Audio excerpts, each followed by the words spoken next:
Hello students, welcome to law excellence IAS academy. ఇవాళ మనము nuclear power సెక్టార్లో private investment గురించి మాట్లాడుకోబోతున్నాం. ఎందుకని అంటే మన భారతదేశం $26 బిలియన్ ప్రైవేట్ ఇన్వెస్ట్మెంట్ని ఈ న్యూక్లియర్ పవర్ సెక్టార్లోకి ఆహ్వానించినటువంటి నేపథ్యంలో అసలు న్యూక్లియర్ ఎనర్జీ అంటే ఏంటి, ప్రస్తుతం న్యూక్లియర్ ఎనర్జీ కాంట్రిబ్యూషన్ ఎలా ఉంది, న్యూక్లియర్ ఎనర్జీని మరింతగా మనం ప్రొడ్యూస్ చేస్తే దీనివల్ల మనకుండే అడ్వాంటేజెస్ ఏంటి, డిసడ్వాంటేజెస్ ఏంటి, ఎనర్జీ సెక్యూరిటీలో అసలు న్యూక్లియర్ ఎనర్జీ రోల్ ఏంటి, ఇవన్నీ కూడా మనకి ఎగ్జామ్ పాయింట్ ఆఫ్ వ్యూలో చాలా ఇంపార్టెంట్. అయితే ఇక్కడ ఎనర్జీ సెక్యూరిటీ అంటున్నాం. ఏంటి ఎనర్జీ సెక్యూరిటీ అంటే? ఎనర్జీ సెక్యూరిటీ లేదా ఇంధన భద్రత అంటాం. అంటే ఏంటి, మనకి ఈ ఎనర్జీ రిసోర్సెస్ ఏవైతే ఉంటాయో ఇవి కంటిన్యూస్ గా అవైలబుల్ గా ఉండాలి, అది కూడా అఫోర్డబుల్ గా ఉండాలి. సో ఎనర్జీ సెక్యూరిటీ అంటే మనం 3A's కింద వీటిని గుర్తుంచుకోవచ్చు. ఏంటి ఆ 3A's అంటే? అఫోర్డబిలిటీ, యాక్సెసిబిలిటీ, అలాగే అవైలబిలిటీ. ఏంటి? అఫోర్డబిలిటీ,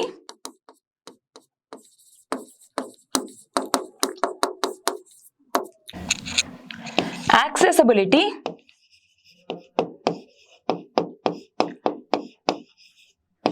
అలాగే availability.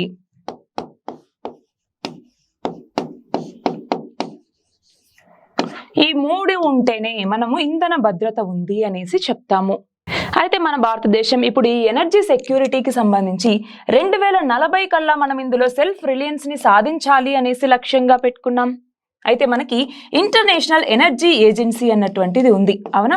So international energy agency అన్నటువంటిది ఏం చెప్పింది, 2030వ సంవత్సరం నాటికి, అంటే మనం ప్యారిస్ అగ్రిమెంట్ లో ఏదైతే 2030 నాటికి ఉష్ణోగ్రతను 1.5 డిగ్రీ సెల్సియస్ కి పరిమితం చేయాలనుకుంటున్నామో దీన్ని ఎలా రీచ్ అవ్వాలని చెప్పింది, నాన్ రెన్యూవబుల్ రిసోర్సెస్ ని తగ్గించాలని చెప్పింది, రెన్యూవబుల్ ఎనర్జీ రిసోర్సెస్ ని పెంచాలి, టెక్నాలజీ అడ్వాన్స్మెంట్ అనేది చేపట్టాలి, ఇలాగా వివిధ రకాల సాధనాలను ఉపయోగించి మనం ఈ లక్ష్యాన్ని చేరుకోవాలి అన్నట్టుగా చెప్తుంది. అలాగే మనకి సస్టైనబుల్ డెవలప్మెంట్ గోల్స్ లేదా సుస్థిరాభివృద్ధి లక్ష్యాలు అంటాం. ఇందులో ఉన్నటువంటి SDG 7 ఏం చెప్తుంది, అఫోర్డబుల్ గా, ఇందాక ఏదైతే మనం ఎనర్జీ సెక్యూరిటీలో అఫోర్డబిలిటీ, అలాగే యాక్సెసిబిలిటీ, అవైలబిలిటీ అని చెప్పుకున్నామో ఇవి అందరికీ అందించాలి, ఎనర్జీకి సంబంధించి అందరికీ ఇవి అఫోర్డబుల్ గా, యాక్సెసిబుల్ గా ఉండాలి అనేసి చెప్తుంది ఈ యొక్క సుస్థిరాభివృద్ధి లక్ష్యం 7 అన్నటువంటిది. ఇది కాకుండా మనకి ఎనర్జీ ట్రాన్సిషన్ ఇండెక్స్ అన్నటువంటిది ఉంది. ఏంటి? Energy transition index. ఈ ఎనర్జీ ట్రాన్సిషన్ ఇండెక్స్ లో మన భారతదేశ ర్యాంక్ ఎంత లాస్ట్ ఇయర్? ఈ ఇండెక్స్ లో మన భారతదేశ ర్యాంక్ వచ్చేసరికి 87వ ర్యాంకు. మరి ఈ ఎనర్జీ ట్రాన్సిషన్ ఇండెక్స్ ని ఎవరు ఇస్తారు? దీని ఆన్సర్ కమెంట్ సెక్షన్ లో ఇవ్వండి. ఎనర్జీ ట్రాన్సిషన్ ఇండెక్స్ ని ఇచ్చేటటువంటి సంస్థ ఏది అన్నటువంటిది ఆన్సర్ చేయండి. అలానే న్యూక్లియర్ ఎనర్జీకి సంబంధించి చూస్తే చాలా మందికి ఒక క్వశ్చన్ ఉంటుంది, న్యూక్లియర్ ఎనర్జీ అన్నటువంటిది రెన్యూవబులా లేదా నాన్ రెన్యూవబులా అనేసి. న్యూక్లియర్ ఎనర్జీ అన్నటువంటిది రెన్యూవబులే, కానీ మనం న్యూక్లియర్ పవర్ ప్లాంట్స్ లో వాడేటటువంటి మెటీరియల్స్ ఏవైతే ఉంటాయో అవి నాన్ రెన్యూవబుల్. సో వీటి ద్వారా ఉత్పత్తి అయ్యేటటువంటి ఎనర్జీ నాన్ రెన్యూవబుల్ ఎనర్జీ. మరి మన భారతదేశంలో న్యూక్లియర్ పవర్ అన్నటువంటిది, న్యూక్లియర్ పవర్ మన యొక్క ఎనర్జీ సెక్యూరిటీకి సంబంధించి ఎన్నవ పొజిషన్ ని కలిగి ఉంది అంటే 5th ప్లేస్ లో ఉంది. అంటే ఏంటి? దీని కింద coal energy, gas energy, hydro energy, wind energy. ఏంటేంటి? Coal, gas, hydro, wind. ఈ 4గింటి తర్వాత 5వ స్థానంలో ఉండేటటువంటి ఈ ఎనర్జీ అన్నటువంటిది ఈ యొక్క న్యూక్లియర్ ఎనర్జీ అన్నటువంటిది. మరి న్యూక్లియర్ ఎనర్జీ అన్నటువంటిది ఎందుకు అవసరం? న్యూక్లియర్ ఎనర్జీ ఇప్పుడు మనకి ఎందుకు అవసరం అంటే మనకు ఆల్రెడీ తెలుసు, ప్రపంచంలో ఇప్పుడు మనము అత్యధిక జనాభా కలిగినటువంటి దేశం. మరి జనాభా పెరిగే కొద్దీ ఎనర్జీ డిమాండ్ అన్నటువంటిది పెరుగుతుంది, అవునా? రిక్వైర్మెంట్ అన్నటువంటిది పెరుగుతుంది. మరి ఆ డిమాండ్ కి తగినట్టుగా ప్రొడ్యూస్ చేయాలి అంటే ఎక్స్ట్రా ఎనర్జీ రిసోర్సెస్ అవసరం, దానికి రెన్యూవబుల్ ఎనర్జీ అన్నటువంటిది అవసరమవుతుంది. అలాగే ఇప్పుడు మనం చూసుకుంటే ఎక్కువగా మనం ఎనర్జీ సెక్టార్ కి సంబంధించి ఫాజిల్ ఫ్యూయల్స్ మీదే డిపెండ్ అవుతూ ఉన్నాము. సో ఆ ఫాజిల్ ఫ్యూయల్స్ మీద డిపెండెన్సీని తగ్గించడానికి ఈ న్యూక్లియర్ ఎనర్జీ అన్నటువంటిది మనకు ఒక ఆల్టర్నేటివ్. అలాగే ఇప్పుడు మనం మన యొక్క ఎనర్జీ సెక్యూరిటీకి సంబంధించి ఎక్కువగా మనము వేరే దేశాల మీద, అంటే వేరే దేశాల మీద ఆధారపడుతున్నామంటే వాటి నుంచి ఇంపోర్ట్స్ మనం ఎక్కువగా చేసుకుంటూ ఉన్నాము. దానికి కూడా న్యూక్లియర్ ఎనర్జీ అన్నటువంటిది ఇంపార్టెంట్. ఇంపార్టెంట్. అలాగే మనం న్యూక్లియర్ ఎనర్జీని పెంపొందించుకోవటం ద్వారా ఏమవుతుంది, ఇండియా ఇటు స్ట్రాటజిక్ అలాగే ఎకనామిక్ సెక్యూరిటీని ఇది మనం ఎన్హాన్స్ చేసుకోవచ్చు. స్ట్రాటజిక్ ఎకనామిక్ సెక్యూరిటీని ఈ న్యూక్లియర్ ఎనర్జీ ద్వారా మనం పెంపొందించుకోవచ్చు. అంతేకాదు ఈ న్యూక్లియర్ ఎనర్జీ అన్నటువంటిది మనకి లో కార్బన్ ఎమిషన్ ఉంటుంది కాబట్టి, లో కార్బన్ ఇంటెన్స్ కాబట్టి దీన్ని మనం ఒక రకమైనటువంటి క్లీన్ ఎనర్జీగా వాడుకోవచ్చు. క్లీన్ ఎనర్జీ రిసోర్స్ కాబట్టి ఒక మంచి ఆల్టర్నేటివ్. అంతేకాదు ఇప్పుడు మనం ఎక్కువ ఇంపోర్ట్స్ చేసుకుంటూ ఉన్నాము. ఈ డిపెండెన్సీని తగ్గించుకోవటానికి, మనం ఇందులో ఆత్మ నిర్భరతని సాధించడానికి కూడా ఈ న్యూక్లియర్ ఎనర్జీ అన్నటువంటిది ఉపయోగపడుతుంది. అలాగే న్యూక్లియర్ ఎనర్జీ మనకి ఎందుకు అవసరం అంటే, రెన్యూబుల్ ఎనర్జీని మనం పెంచుకోవాలి అనేసి ఎప్పటి నుంచో లక్ష్యంగా పెట్టుకుంటూ ఉన్నాం. ఈ రెన్యూబుల్ ఎనర్జీ కాంట్రిబ్యూషన్ అన్నటువంటిది పెరగాలి అనేసి. కానీ ఈ రెన్యూబుల్ ఎనర్జీ ప్రొడక్షన్ అన్నటువంటిది చాలా లిమిటెడ్. దీనికి సంబంధించినటువంటి టెక్నాలజీని మరింతగా ఎన్హాన్స్ చేసుకోవాల్సిన అవసరం ఉంది. ఆ లోపు మన డిమాండ్స్ ని తీర్చడానికి, అంటే ఎనర్జీ డిమాండ్ ని తీర్చడానికి మనకి న్యూక్లియర్ ఎనర్జీ అన్నటువంటిది అవసరం అవుతుంది.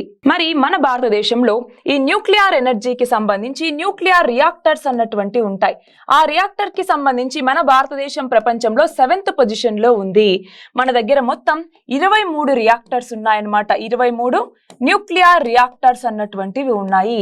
ఈ 23 న్యూక్లియర్ రియాక్టర్స్ కూడా మొత్తం 7 ప్లాంట్స్ లో ఇప్పుడు పనిచేస్తూ ఉన్నాయన్నమాట. మరి న్యూక్లియర్ ఎనర్జీ బాగానే ఉంది, ప్రొడక్షన్ అన్నటువంటిది బాగానే ఉంది. మరి ప్రస్తుతం కేవలం 3% ఈ న్యూక్లియర్ ఎనర్జీ అన్నటువంటిది ప్రొడ్యూస్ అవుతూ ఉంటే, దీనిని 2031వ సంవత్సరానికల్లా మనము 5% పెంచాలి అన్నటువంటిది మన యొక్క లక్ష్యం. మరి ఈ న్యూక్లియర్ ఎనర్జీని ప్రొడ్యూస్ చేయాలి అంటే మనకి చాలా ఛాలెంజెస్ కూడా ఉన్నాయి. దీనివల్ల చాలా బెనిఫిట్స్ ఉన్నాయి ఇందాక చూసినట్టుగా. మరి ఛాలెంజెస్ లేవా అంటే చాలా ఛాలెంజెస్ అనేవి ఉన్నాయి. ఫర్ ఎగ్జాంపుల్ సేఫ్టీ ఇష్యూస్ అన్నటువంటివి ఉన్నాయి, అవునా? ఎందుకు అంటే ఇది న్యూక్లియర్ పవర్ కాబట్టి చాలా సేఫ్ గా ఉండాల్సిన అవసరం ఉంది. ఫర్ ఎగ్జాంపుల్ సేఫ్ గా లేకపోతే చాలా ఇన్సిడెంట్స్ జరిగాయి. దానికి ఎగ్జాంపుల్ గా ఏం చెప్పొచ్చు, చెర్నోబిల్ ఇన్సిడెంట్ కావచ్చు. అలాగే జపాన్ లో ఉన్నటువంటి ఫుకుషిమా అణు రియాక్టర్ నుంచి కూడా మనం చూస్తే ఈ సునామీ వచ్చినప్పుడు అది బర్స్ట్ అవ్వటం, ఇవన్నీ కూడా చూసాం. సో న్యూక్లియర్ ఇన్సిడెంట్స్ అనేవి కూడా పెరుగుతూ ఉన్నాయి. భద్రత అనేటటువంటిది లేకపోతే చాలా ఎఫెక్ట్ అనేటటువంటిది ఉంటుంది. అలాగే ఈ న్యూక్లియర్ పవర్ ప్లాంట్స్ ని నెలకొల్పటానికి చాలా మనీ అన్నటువంటిది అవసరం. సో ఇది ఎక్కువగా మనీ అవసరమవుతుంది. అలాగే టెక్నాలజీ అన్నటువంటిది అవసరమవుతుంది. దాంతో పాటుగా స్కిల్ అన్నటువంటిది అవసరం. మన దగ్గర ఆ స్కిల్స్ ని మ్యాచ్ చేయలేకపోతూ ఉన్నామన్నమాట. సో మనకి స్కిల్డ్ పర్సన్స్ దీనికి సంబంధించి సరిగ్గా లేరు. అది కూడా మనకు ఒక ఇష్యూ అన్నటువంటిది ఉంది. అలాగే ఒకవేళ గనక ఈ న్యూక్లియర్ పవర్ ప్లాంట్స్ ఏవైనా ప్రమాదాలు వచ్చాయి, ఇందాక జరిగినప్పుడు ఇలాంటి ప్రమాదాలు జరిగాయి, మరి అప్పుడు న్యూక్లియర్ వేస్ట్ అన్నటువంటిది జనరేట్ అవుతుంది, అంతేనా? Nuclear waste. మరి ఆ న్యూక్లియర్ వేస్ట్ ని డిస్పోజ్ చేయటం ఎలా? దానికి సంబంధించి కూడా టెక్నాలజీ అన్నటువంటిది అవసరం. సో న్యూక్లియర్ వేస్ట్ కి సంబంధించి డిస్పోజల్ ఇష్యూస్ కూడా మనకి చాలా ఉన్నాయి. ఫర్ ఎగ్జాంపుల్ రీసెంట్ గా జపాన్ ఇందాక చెప్పుకున్నట్టుగా ఈ ఫుకుషిమా అణు రియాక్టర్ ఏదైతే ఉందో, ఈ ఫుకుషిమా అణు రియాక్టర్ నుంచి ఈ వేస్ట్ వాటర్ ని బయటికి వదులుతూ వస్తోంది. కానీ ఎన్ని సంవత్సరాల తర్వాత? దీని యొక్క సేఫ్టీ ఇష్యూస్ ఏంటి, ప్రమాణాలు ఏంటి? ఒకవేళ దీన్ని సముద్రంలో కలపాలి అంటే దానివల్ల ఆ మెరైన్ ఎన్విరాన్మెంట్ కి జరిగేటటువంటి నష్టం ఏంటి? సో వీటన్నింటినీ కూడా క్యాలిక్యులేట్ చేసుకొని ఈ న్యూక్లియర్ ఎనర్జీని ఏ పర్పస్ కి వాడుకుంటున్నాం, ఎంత పరిధిలో వాడుకుంటున్నాం, దీనికి సంబంధించి సేఫ్టీ, సెక్యూరిటీ, టెక్నాలజీ వీటన్నింటినీ ఎన్ష్యూర్ చేసుకుని మనం దీన్ని వాడుకోవాల్సి ఉంటుంది. కానీ న్యూక్లియర్ ఎనర్జీ ఇప్పుడు మనకి ఎందుకు అవసరం అన్నప్పుడు, ఇదిగో జనాభా పెరుగుతుంది, దానికి కావాల్సినట్టుగా అవసరాలు అనేవి పెరుగుతూ ఉన్నాయి. మరి ఆ ఎనర్జీ డిమాండ్ ని మీట్ అవ్వాలి అంటే మనకి ఎనర్జీ సోర్స్ అన్నటువంటిది అవసరం. ఒకవైపు రెన్యూబుల్ ఎనర్జీ సోర్సెస్ ని పెంచుకోవాలనుకుంటూ ఉన్నా దానికి కూడా చాలా లిమిటేషన్స్ అనేవి వస్తూ ఉన్నాయి. అనుకున్నంత పరిధిలో అది పెరగట్లేదు. సో ఆల్టర్నేటివ్ ఎనర్జీ సోర్సెస్ అన్నవి కంపల్సరీ. అలా ఆ ఆల్టర్నేటివ్ ఎనర్జీ సోర్సెస్ లో క్లీన్ ఎనర్జీ సోర్స్ అయినటువంటి న్యూక్లియర్ ఎనర్జీ కూడా మనకి ఒక ఆప్షన్. కాబట్టి దీంట్లో చాలా సవాళ్లు ఉన్నా కూడా బెనిఫిట్స్ ఉన్నాయి కాబట్టి ఆ సవాళ్ళను ఎదుర్కొని ఆ బెనిఫిట్స్ ని మనం అందుకోవాల్సిన అవసరం అన్నటువంటిది ఉంది. దీనికి సంబంధించినటువంటిదే ఈ ఆర్టికల్. అయితే ఇక్కడ ఇంకొకటి గుర్తుంచుకోవాలి, ఇందాకన్నాను ప్రైవేట్ ఇన్వెస్ట్మెంట్ అన్నటువంటిది మన భారతదేశంలోకి ఇప్పుడు దీంట్లోకి తీసుకొస్తూ ఉన్నారు అనేసి. మరి ఇంతకు ముందు లేదా ప్రైవేట్ ఇన్వెస్ట్మెంట్ అంటే లేదు, ఇదే తొలిసారిగా తీసుకొస్తూ ఉన్నారు. అది న్యూక్లియర్ పవర్ సెక్టార్లో. కానీ ఇక్కడ కూడా వీళ్ళు ఈ న్యూక్లియర్ పవర్ ప్లాంట్స్ ఏవైతే ఉంటాయో ఆ పవర్ ప్లాంట్స్ ని వీళ్ళు మేనేజ్ చేయట్లేదు. పవర్ ప్లాంట్స్ ని రన్ చేసేటటువంటి హక్కు ఇప్పుడు కూడా వీళ్ళకి ఇవ్వట్లేదు.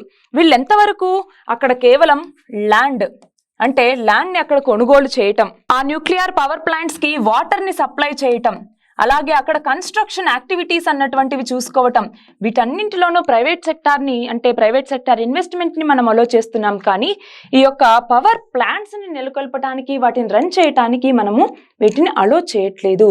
ఇది మనం గమనించాల్సినటువంటి విషయం. అయితే ఇంకొకటి ఇక్కడ, మరి దీన్ని ఎవరు రన్ చేస్తారు? ఈ యొక్క పవర్ ప్లాంట్స్ ని మనము రన్ చేయటానికి వీళ్ళకి ఇవ్వట్లేదు.